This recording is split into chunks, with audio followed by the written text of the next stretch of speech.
Gas chambers. The smell of burning Jewish flesh. One of the most horrendous crimes against humanity was the Holocaust of the World War II in 1933 to 1945. Not even a century ago, an entire race was almost wiped out. Regrettably, a lot of these lives were exploited and taken by the very people to whom these lives were entrusted to, the doctors who killed.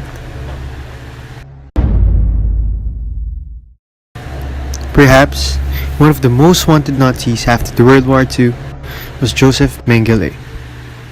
He was a German researcher and an expert in genetics. However, behind his talent and charisma were dark and twisted motivation, which merited him the title the Angel of Death. Josef Mengele held a high position in the concentration camp at Auschwitz, Poland. In particular, he was in charge of the gravest danger in the concentration camp, the selection.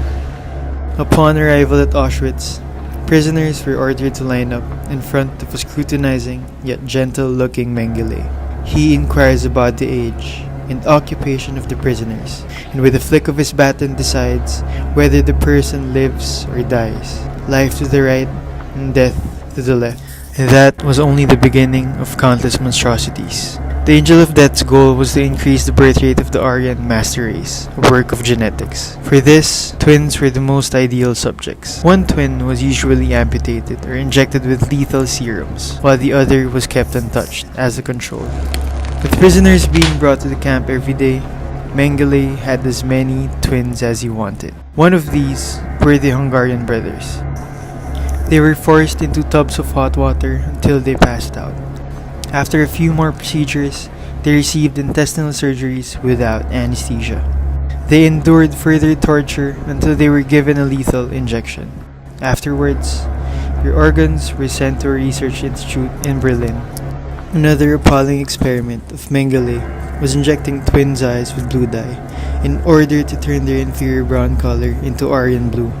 After the war, the German physician moved across South America in order to evade authorities. However, after 34 years of running away from his captors, he suffered a stroke while swimming in Brazil and drowned. In 1985, German police were able to locate Mengele's grave.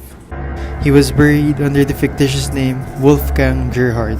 DNA tests performed by the Brazilian forensic experts in 1992 positively confirmed that the corpse was indeed Dr. Josef Mengele. And that is a brief story of hell brought by the Angel of Death.